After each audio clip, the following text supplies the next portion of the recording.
Kung minsan talaga sinusubok tayo ng panahon, hindi lahat ng bagay na gusto mo makukuha mo.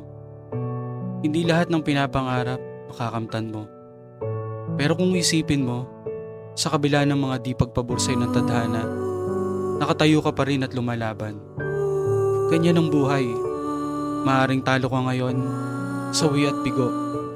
Maaring nasa lusa ka at sa punto ng pagsuko. Hindi pwede. Laban lang tayo. Asahan mo na bukas at sa mga susunod na araw, ikaw naman ang panalo.